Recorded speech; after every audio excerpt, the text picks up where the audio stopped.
sure those airlock doors are secure. Yeah, we don't want to revisit movie night or anything like that.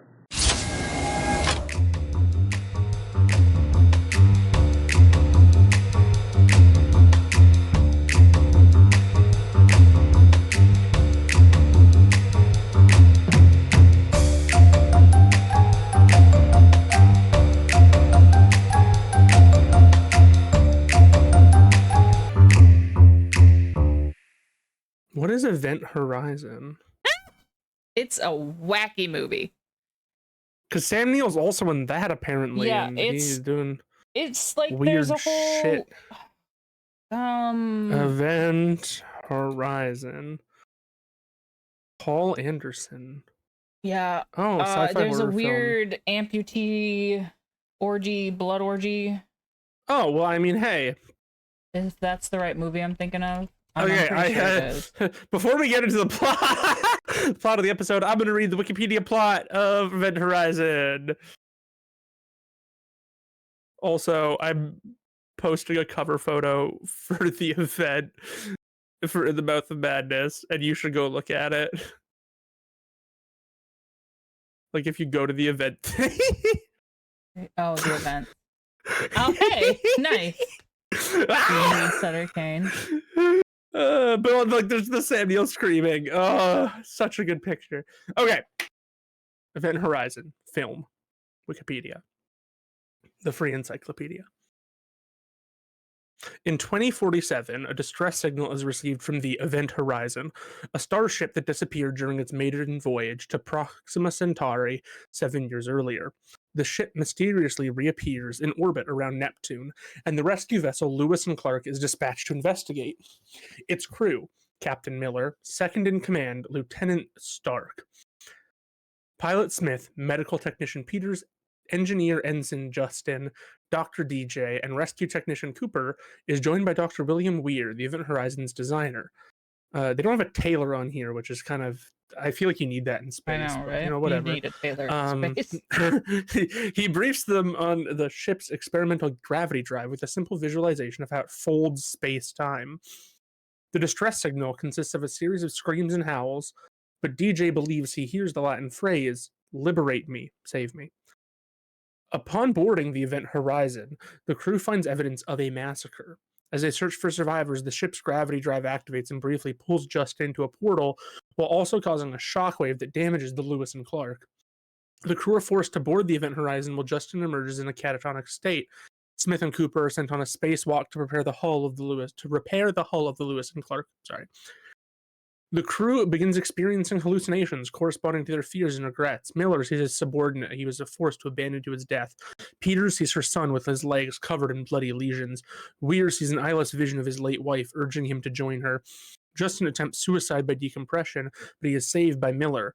The crew places Justin in stasis. They discover a video log of the Event Horizon's crew brutalizing each other shortly after first engaging the gravity drive. The log ends with a shot of the Event Horizon's captain holding his own eyes gouged from their sockets and speaking the Latin phrase from the earlier distress call. DJ translates the complete phrase as "Libera tu tutimet ex inferis," save yourself from hell. Ooh. Weir explains that the ship's drive opened a gateway to a hellish dimension outside the known universe, implied to be hell. Okay, so there's like a prequel to Doom, question mark? Sure. And that the Event Horizon has attained sentience. Well, I mean, Doom, portal to hell, gotta kill the things. Oh, I know. Miller decides to destroy it. He orders an evacuation while Peters is lured to her death by hallucination of her son. Weir, who has gouged out his own eyes and is possessed by the evil presence, uses an explosive device to destroy the Lewis and Clark, which kills Smith and blasts Cooper into space. Weir kills DJ by vivisecting him, cool, and corners Stark on the bridge. Miller confronts Weir, who overpowers him and initiates a 10-minute countdown to activate the gravity drive and return to the other dimension. Cooper uses his spacesuit's oxygen supply to propel himself back to the ship and appears at the bridge window. Weir shoots at him, shattering the window, causing Weir to be blown into space by the decompression. Miller, Stark, and Cooper survive and manage to seal off the ship's bridge. With their own ship destroyed, Miller plans to split the Event Horizon in two with explosives and use its forward section as a lifeboat. He is attacked by hallucinations, which turn out to be the resurrected and further mutilated Weir. Cool. Miller fights him off and detonates the explosive, sacrificing himself. The gravity drive activates, pulling the ship's stern section into a black hole. Stark and Cooper enter stasis beside a comatose Justin and wait to be rescued. 72 days later, the wreckage of the Event Horizon is boarded by a rescue party who discover the survivors in stasis. Stark sees Weir posing as one of the rescuers and screams in terror, but she awakens and realizes it was a nightmare. Cooper and the rescue team try to calm the terrified Stark as the doors close. Yeah, and then That's there's so a cool. weird blood orgy. Are you sure about that? Because I don't. I'm sure about that. How did you confirm that? I've seen it. No, but like that didn't mention the blood orgy. So how do we know the blood orgy happened? I'm just saying, I've seen the movie, and it's, well, yeah, Paul Anderson. He didn't. I don't think he filmed it. I think there is a blood orgy scene. There is a blood orgy scene. I think it was the second. This is considered one of. of the most horrifying scenes. If this is from TV tropes, this is considered one of the most horrifying scenes, if not the most horrifying scene in the entire movie, known as the blood orgy. Here, the crew of the Lewis and Clark uncover and watch a video log of what happened to the Event Horizon's crew, revealing, much to their horror, that they had gone completely insane after engaging the gravity drive for the first time, proceeded to tear each other apart. The video of the crew can be seen murdering, raping, mutilating, and cannibalizing each other while screaming and howling in utter madness. Some particularly disturbing moments include a man shoving his hand inside his throat, then ripping out his own intestines from his mouth, and a woman doing something awful to a man with a steel pipe. This is capped off by Captain Kilpack creepily saying, "Libera te tout met ex inferis," while holding his eyeballs in the palms of his bloodstained hands, sporting a huge splasher smile, and another pair of eyes stuffed into his otherwise empty sockets. Yep. That's It's creepy. kind of cool. What a interesting. It is very much a cult classic. If I didn't think I'd throw up, I'd fucking watch. I'd be like, we should do a commentary cast on it. it is icky. That's the thing. Like, I can handle scary. I have a much harder time handling icky. Find a cut version of it where they just cut all that out. Event Horizon. I mean, the radio part of edit. it was missing, so it's like a director's cut kind of thing, but it's also, yeah. Oh, it says, want to know something worse? A significant amount of footage was deleted from those unspeakably horrible sequences in the final cut of the film. The original vision was more explicit, according to some articles. Effects supervisor Dave Bonnywell describes some of the deleted shots, including a female crew member having her breasts torn off, a male having his legs smashed apart by steel bars as he crawls away, leaving parts of them behind, another whose arm is broken with a pipe as his hand still wriggled, and a woman being held down with her mouth held open by clamps as a man drilled screws into her teeth. Yeah, I don't handle teeth things very well. That's insane. Yeah. Like, here's the thing. Anderson, like, man. just who the fuck comes up with this shit? Paul Anderson, apparently. But, like, damn. He's had, like, bangers, too. Like, he did Mortal Kombat, Alien vs. Predator and shit. But Paul W.S. Okay, things Paul W.S. Anderson has done. Shopping. Okay. Dead or Alive. Which is that the sexy beach volleyball movie? It is. I didn't know there was a movie after that, but we should watch that. Mortal Kombat, Event Horizon Soldier, Resident Evil. Yeah, he is famous for Resident Evil. We should definitely do a commentary. But I'm actually going to go put the first Resident Evil on the commentary cast list. I like that movie. I actually have it on DVD. I have the rest of them perfectly mediocre. Yeah. The first one, it's good. Actually really, really good. Like, even if you just forget that they're supposed to be Resident Evil lore and just take them all as a zombie movie, they're like, yeah, it's not bad. That's pretty much, like, I've watched all of them, and that's pretty much what I did. Is I've never played Resident Evil. So for me, I was like, oh, this is neat. I have played the first one in the middle of the night on the GameCube as God intended, because I didn't have it for the PlayStation 1. As God intended. And it was fucking terrifying, and I don't think I ever beat it. And I have seen Resident Evil 4 being played. Nice. He also did the Three Musketeers, the 2011 one, which had like Logan Lerman as D'Artagnan. I've never seen it. Crazy. It's actually pretty good. He did do the Monster Hunter movie, which wasn't very good. It was trash. Yeah, and he put his wife in it again. He puts her in a lot of things, and like she's very good at stunts. I think she does her own stunts. I don't actually know that one. Truth be told, that might be her best. Like she's not she's super pretty. She's pretty. She's good at action. Yeah. And she is in Zoolander, and I think she's great in Zoolander. I just really like Zoolander. Let me. We have to put Ben Stiller on the list. Something wrong with me. No. Oh, why? I don't know. Okay, like no, you gotta like just go back to therapy. I need help. Oh my god. Yeah, okay. Yes, on TV Tropes it says she does many of her own stunts, particularly in the Resident Evil series. And that's cool. Like she's super pretty. I like her very much. She seems lovely. Just most of her movies aren't very good. Whether that's her fault or not is up for debate. I don't really think it's her fault, but you know, it's just, you know, a lot, right?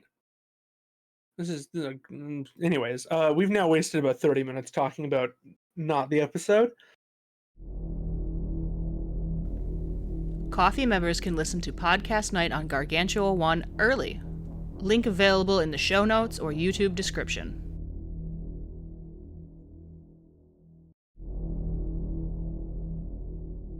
My brain was about to jump straight to the intro question. Wow. Hey, we don't have. Who are we? You don't need to know that. All that matters is the story. Yep. If you're enjoying what our mystery show is doing, there are numerous ways to support the show on our Beacons page. Show? Yes, Yeah. I did. Yeah. Mystery TTRPG Theater 5000. Catch the chaos live on Friday nights at 8 p.m. Eastern, only on twitch.tv/theforgottentroop.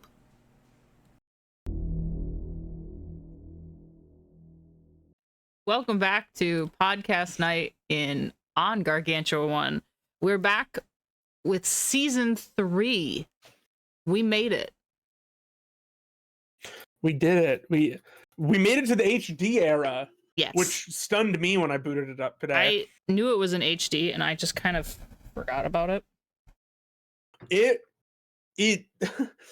So I booted it up, saw it, and I was like, wait, what the fuck? I went back to Showdown at Cremation Creek Part 2. Mm-hmm. Booted that up. I'm like, oh, okay, that isn't standard depth. Okay. Because I was like, is this different? Or is it just like a cleaner download? And it's not. It's in 16:9 now, and it looks it looks so fucking good. And also, I loved this episode. I don't know where this episode rates in the fandom, but I loved it. It's good. It is a lot of backstory, and I love that. It's a lot of backstory. Monarch stuff. We get Dr. Girlfriend stuff. Dr. Mrs. the Monarch stuff. We get guild she hasn't stuff. She hasn't been called that on screen yet. Dr. My wife. He calls her that sometime. Yeah, it's really funny. We get Phantom Limb stuff. Like, and you know what else we get? No fucking Rusty. Yeah, we get no boys. But I'm okay with that. You know what? It's a fair trade. I don't get the boys, but I also don't have to put up with Rusty. Beautiful. Get a brief Brock cameo. Mm-hmm. Oh, 10 out of 10. This was in like 2008, I think. So after season 2, they got greenlit for 2 more seasons. Yeah. So now they're just like, again, we've done it. We've made it this far. We can go back to doing whatever the fuck we want. Yeah. Well, I mean, this episode was I think one of the strongest ones yet. Yes. It also has like a lot more, like throughout the season there's a lot more like expounding upon locations, like where certain things are, especially on the Venture compound. Yeah, like it was just very good. This was written by both of them, directed by Public, and Hammer says in the art book that Public wanted Dr. Girlfriend to be pregnant, but Hammer did not, because like that's not the point of the show. Like, maybe at the time it would have been a funny bit, but like they've been renewed for 2 seasons, they're gonna have to do something with that, because it's not like a sitcom, you know, where you just hide the pregnancy or just write the kid out later. Yeah, and they definitely, I don't think, would have wanted to do that. Also, the character, it would change her completely. Like, she wouldn't be a bad parent. No, like she'd be a good mom. She can't do all of her super villain things because she's got to keep a baby alive. Yeah, and I mean, I know like where her character goes later in the series, and none of what she does later would make any sense with that. You know what I mean? Like it wouldn't make sense, everything she does later, if she was also like, I have a kid too. Yeah. It would be like, that seems grossly irresponsible. What are you doing? Career driven, which I mean, if you have kids, you can obviously have a career too. But she is extremely career driven. This is a very dangerous career. Yeah. So like, I think it was fine, and not hurt them not having kids. I actually think it would have been weirder. It would also just be like, it would feel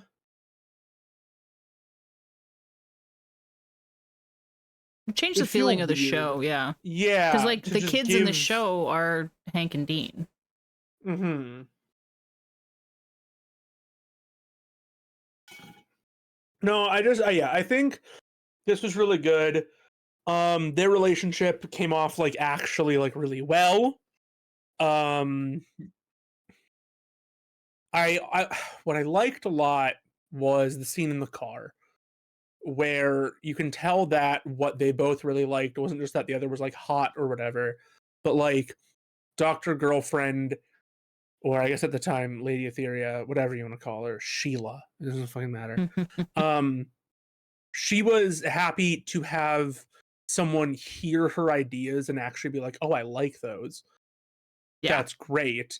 And Monarch was happy to have someone be just as interested in his villainy as he is. Yeah, like not on top of sharing an interest, not shooting his stupid ideas down. Yeah, I like, just to like, you can see how they like actually like make each other better, and it's cute. Yeah, she was very integral for his whole villain development. And so I liked that, and it's like, she's like, oh, the crown and the wings. Like, I can make you flying wings, obviously. Yeah, of course I can. And so I think that's great. And I mean, like, he brings the showmanship and the pageantry. We found out how he got, involved with 24. Phantom Limb is actually that stupid. Oh my god, that was so funny. She's like, her whole argument is like, do you really think Phantom Limb is that stupid? He is that stupid. He is. He actually, Phantom Limb is I fucking hate Phantom Limb. I think that guy sucks. He's just such a good villain because he's so shitty. He's pompous. He just doesn't completely disregards everything about Dr. Girlfriend. She's hot. That's it. She's just eye candy. Yeah. She's just supposed to stand there. And like, look, we get it. She's hot. She's smart. And she can do that. She did that fucking laser trap, no problem. Yeah, like, and it's clear that as much as Monarch is like, this is my hot girlfriend, and you should all be impressed that I have such a hot girlfriend, right? Like, you know how to, right? Yeah. He clearly is like, also like, no, she's great and wonderful, and I respect her, and I'd actually be lost without her. And he's like well aware Phantom of that. Limb didn't fumble the bag, they would have been an incredible power couple. Because he has infinitely more resources than the Monarch does. Well, so But he couldn't use the most important one, and that was Phantom Lady Limb. Etheria. I don't think there's a world where Phantom Limb doesn't fumble. Yeah. Because he is far too arrogant, you know? And I think in a weird way, Sheila has more fun making Monarch's stupid ideas into reality. Making it work with limited resources. It's much limited cooler resources than, and dumb ideas rather than just like, oh, I built a death ray. yeah, rather than he's got a fucking Rembrandt. Yeah. Like I think she genuinely finds him charming, and that's what I mean. Is there's no world in which he doesn't fumble the bag because she never felt that way about him, like he did for her. You know, I don't think she ever felt important or needed in the relationship. No. And I don't think he's capable of giving anyone that, which is very like weird phrasing. And I think I kind of like.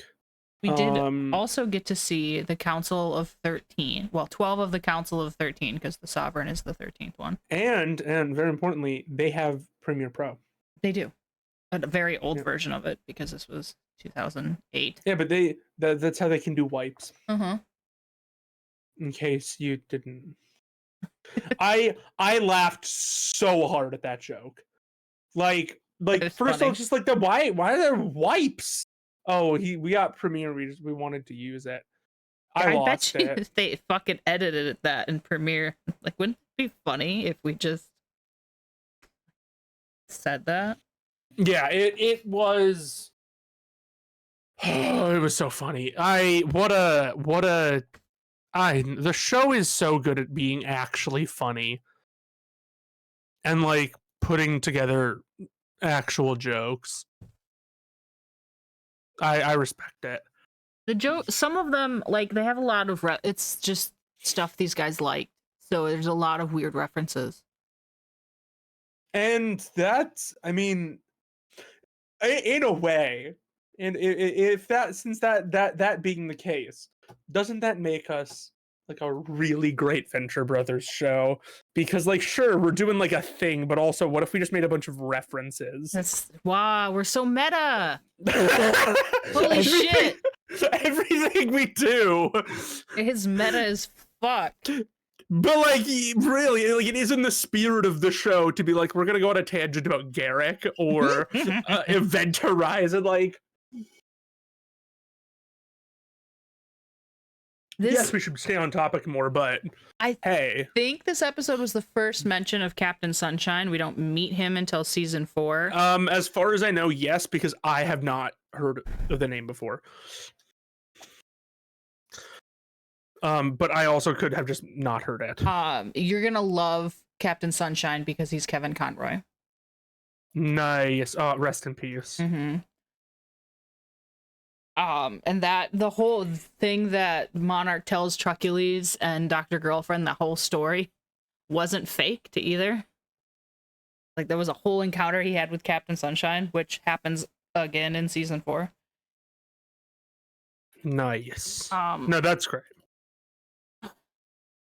Speaking of references, my favorite reference this go around, was when the Monarch called the council the Super Creeps, because that is a David Bowie album, Scary Monsters and Super Creeps. My favorite reference was the penny. So, for those of you who don't know, Batman has a giant penny in the Batcave. Yeah. And that was what this was a reference. Batman's got a also, penny. good news, everyone. I have a job again. Hooray! I know we've all been keeping track of that. Whether or not Colin's employed. The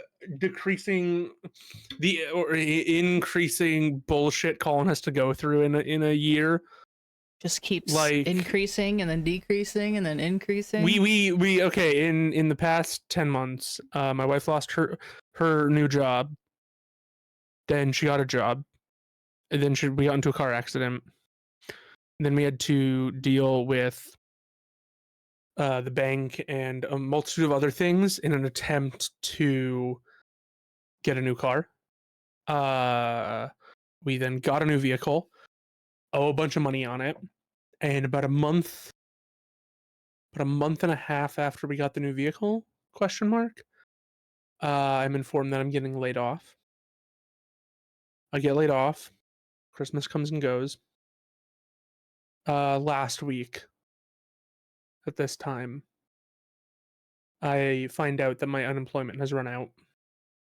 So I've spent the whole week applying for jobs. And then today I get a call from the school being like, we have a half-time position for you. Do you want it? And I'm like, yes, I do. There is a possibility for it to go up to full-time if more hours open up, though. So Part-time's better than no time. Well, and that's exactly it. I'm like, look, and the thing is, like, I talked to my wife, Lindsay, and I was like, look, I could take this and I'd be making some money, but not a lot. Or I could, like, keep pushing and see about finding something full-time elsewhere. And she basically was like, do this because it's at least some money. It's what you like doing and want to keep doing anyway. They're at the same place, too. Same school. Yeah. So it's... Yeah. And the thing is, it's like, yeah, I could find a job that pays more. I could find a job that's full time, but it wouldn't be a job I love nearly as much as this. I just love working in a school. It means a lot to me. So yeah, I mean, I'm happy with this. So yeah, that's the good news. We can all breathe easy now. Nice stanza.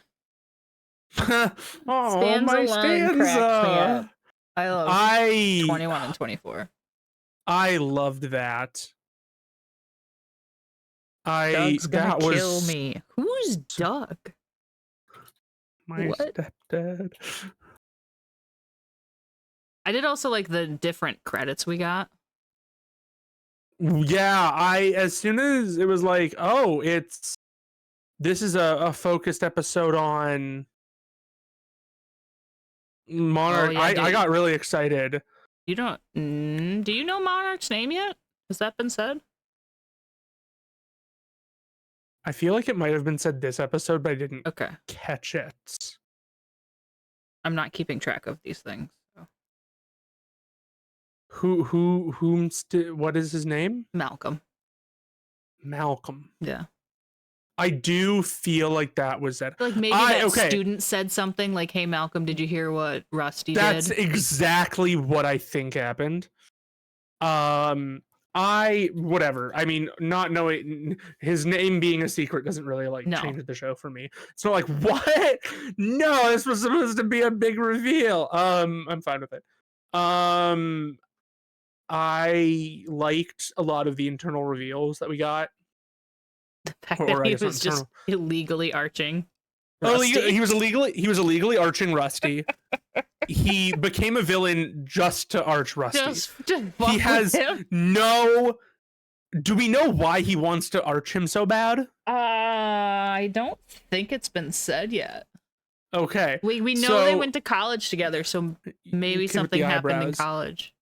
We find out he's been lying. He's been doing all this just to arch Rusty. He until now was not guild certified. No. He is now. Good for him. They have duoship. We're so proud. He is the reason Baron Unterbite's jaw got blown off. Yep. Not Rusty. As everybody else was led to believe. Yeah, including up to and including Rusty, I think. And I then think he maintains he has nothing to do with it, because when they get kidnapped. Yeah, he's like, I had nothing to do with that. Yeah. But you also just think he's bullshitting because it's Rusty. Yeah, like so like, why wouldn't he just be capping? Yeah, when right? Mike kidnaps them and they're blaming him. And then that he was a Shadow Man for Phantom Limb. Shadow Man number 9. Which we didn't know. So a lot of fun little reveals there. Yeah, I think overall it was just such a strong episode in terms of world building, jokes, character development. It was just great. Yeah, we got a lot of guild building. Yeah, like this will be getting an S in the review at the end of the season because this one was so much fun. In 8 months when we get to the review of the season. In a year and a half. But no, it was genuinely a